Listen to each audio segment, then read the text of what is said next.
It's an honor to present you with the 2012 Founders Award. I'm going to ask...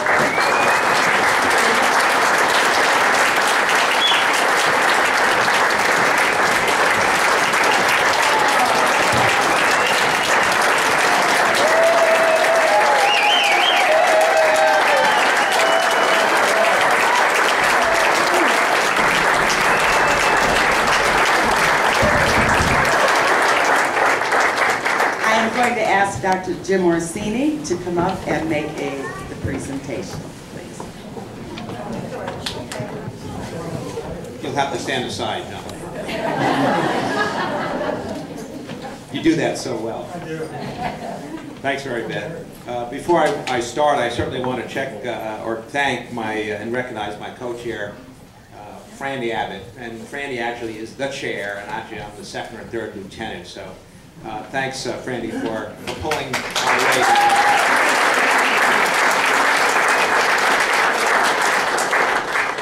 And Mary Beth, thanks for the honor of actually saying a few words about John. Mary Beth is very clear about my time length, so I'm going to be very short in that in my comments. But remember the old-fashioned Western movies? You know, the hero that was square-jawed and clean-shaven and wore a white hat that he removed in the presence of a woman. The villain, of course, was unshaven, wore a black hat, and removed it for no one. And the hero or heroine was the paragon of honesty, integrity, and trustworthiness. In real life, heroes are in short supply. Events such as September 11th in 2001 changed that for many, especially for our police and firefighters, EMTs, and everyday citizens, as did many international conflicts where heroism was commonplace. So where have all the heroes gone? Well, I believe we have one of them right here. Right now, in amongst us, one of them is Dr. John Lee, the honoree of this year's as the first recipient of the Founders Award, honoring an individual who has significantly supported the mission of the barn as envisioned by Mary Beth. Unlike the man who was modest because he has so much to be modest about, I want John to step forward here and be uncharacteristically proud because you do have much to be proud of. You've never been just good. You've always been someone that actually wants everything better than good. And we salute and thank you for your extraordinary achievements and contributions. I personally love working with you as a colleague in veterinary medicine, but most importantly, I love having you as a good friend, as do so many people here, as you can see tonight. So let us all toast our honoree of the year, Dr. John W. Lee. This is actually whatever it is. We salute you. We salute you for your dedication to the Springbrook Farm mission, and may your continued good works at both the barn and certainly in Chester County and surrounding communities bring you fulfillment that you so richly deserve. John? You're here.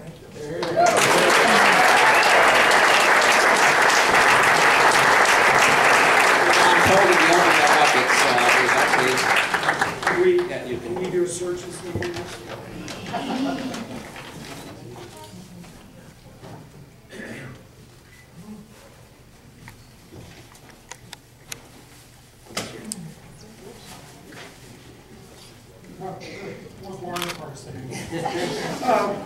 Wow. So,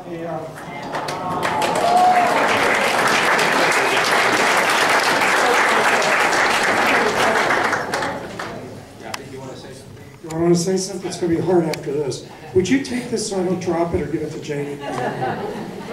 Well, this is a lot more than I expected, I must say. My wife often says that I have the best friends in the world. And tonight would certainly indicate that.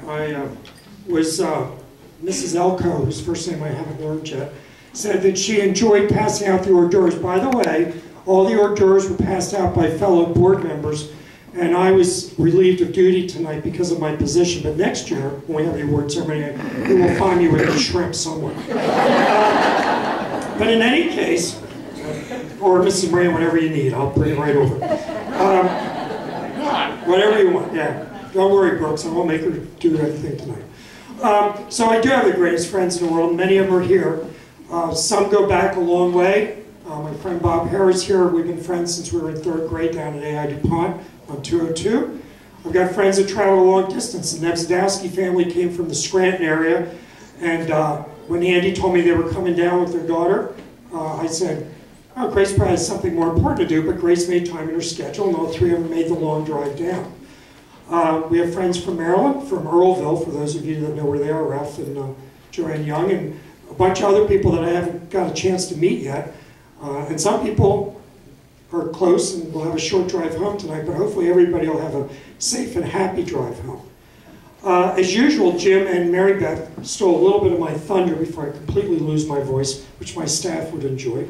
I would like to have another round of applause for Jim and for Franny for such a great job as co-chairman.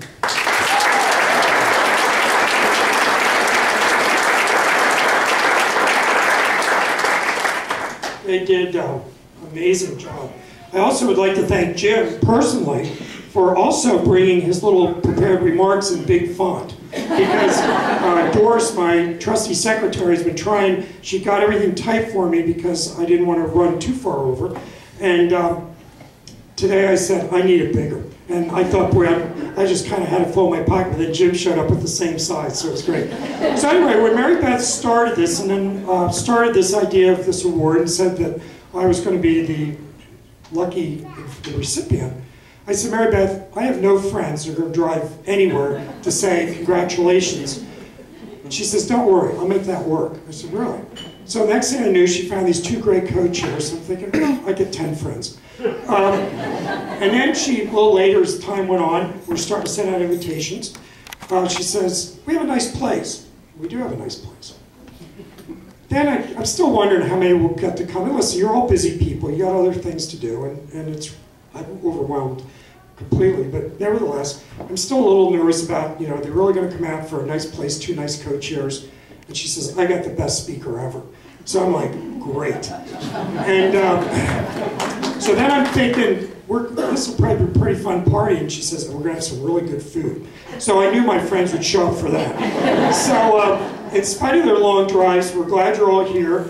I have a little teeny bit of an acceptance speech for my staff, who's probably rolling their eyes up going, oh, here he goes. I'm going to keep it short. That's why I prepared my remarks. And I can read them because we used a big font.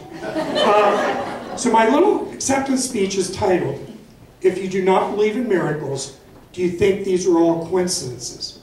As Mary Beth pointed out, I met her and Bob 27 years ago, who's counting, at nursery school in Fairville. And we both had twins. I had twin boys, she had twin girls, same age. We also have an older son and older daughter. I have the older daughter, she has an older son, who are also the same age. So it's pretty much a mirror image of each other. And for those of you, because I know someone I talked to tonight been at Fairville down on 52, we're pulling off the side of the road, there wasn't any parking, it wasn't where it is now, it was a mess. And here are these nice, happy people with twins. And for those of you that never had twins, try to avoid it. No, I'm just teasing. So anyway, and all these young people will turn 30 this year, so that means that Mary Beth and I were even younger when they were born. At the time I met Mary Beth, she lived a suburban housewife. I don't want to say non-working suburban housewife, that gets politically charged. But she lived in Radley Run. She had cats and a dog. But I, at that time, lived on a farm, and she thought that looked pretty neat. And she said she was going to raise her kids on one. I'm thinking, oh boy. So, as we all know, Mary Beth's powers of persuasion are above average. And soon, Bob, Jeff, Amy, and Heather found themselves, the only thing we forgot, Doris, we should have put something in the back to stick to the darn thing, my paperwork keeps sliding out. Living on a lovely property we now know is the barn. And Buddy Meister reminded me tonight that he was the realtor for it, and there's all sorts of connections here. But Buddy found them the barn, and it was part of a bigger property of the property, but there was no barn at that time. And that was fine, because she had 2 cats and a dog. But my wife, of course, thinking that everyone needs a horse, loaned her, she adopted Aziza, which was an older black Arabian mare, who was probably one of the sweetest horses I've still ever met. And that was good. But again, this is Mary Beth. So soon there was Bert and Ernie, who many of you know, and because Aziza was lonely. Do we see a pattern forming here? So that's what we're doing, and soon Bob was mowing grass. And a lot of you, of course, unfortunately don't know Bob, but I sure did. And he was the only farmer I knew who always wore a starched Brooks Brothers shirt on his tractor. His jeans were even starched. He was unbelievable. But he'd be out on his little tractor with his starched shirt and mowing grass like crazy. We lost Bob then a few years later, and the kids grew up like kids do, and they headed off in different directions. In fact, we don't even know where they are tonight, do we? I don't know where my three are.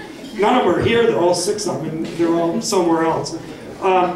I get these calls from Mary Beth, and you've heard the story before, but I'm telling it from my version or my side. I get these calls from Mary Beth that said she needed something to do. I think this goes along with join the board and you'll just have your name on a piece of paper. And she said she wanted to dedicate her life to something involving children and animals. And this is kind of neat because we did not clues on these speeches, even though they sound fairly similar. She constantly worked at that idea, and finally one day she called and she said she had a plan. I think at the time I said, really? But fortunately she ignored me and went on with her plan. She said that she had a little different view of her program than strictly therapeutic riding. She wanted to share her love of animals, and for those that riding were not, excuse me, I'm still getting a little choked up here. For those that riding was not possible, or maybe the best approach to that specific therapy. The next thing I knew, as she mentioned earlier, I was looking at plans and soon standing on a hill holding a model of the barn. And she had one of those nice architectural models. Yeah, so where the barn now stands was just a nice grassy hill. And she'd call me up and say, can you come hold the model? And she wasn't talking about Victoria's Secret, I'll tell you. So I'd be out there with the model of the barn, and like Goldilocks, Mary Beth would say, I'd go over here. She'd say, not there. And I'd go over here, and she'd say, not that way. Then she'd say, turn it this way. So we went on like that for a number of visits, but like Goldilocks, when she found the place she wanted, it was just right. So all of it started. Then there were, I just said midday visits. I left out the night visits in the mud with the flashlight. When one night she called in panic, and actually the builder called me because she didn't like the way a support beam was put because it wasn't right where she wanted it. But Kevin kept pointing out to me that if he didn't put it there, the whole building was going to collapse. So we worked out, I can't remember what the agreement was, we worked out. So anyway, she was involved in every single thing on this project, and I tell you, every single thing. And I wonder if Mrs. Noah was as big a help with the ark.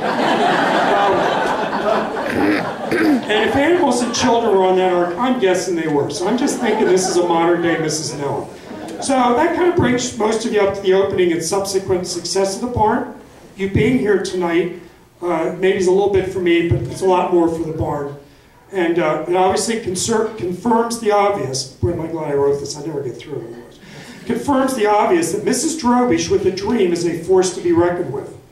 And as I finish, I'd like to say, Velcro next time, Doris.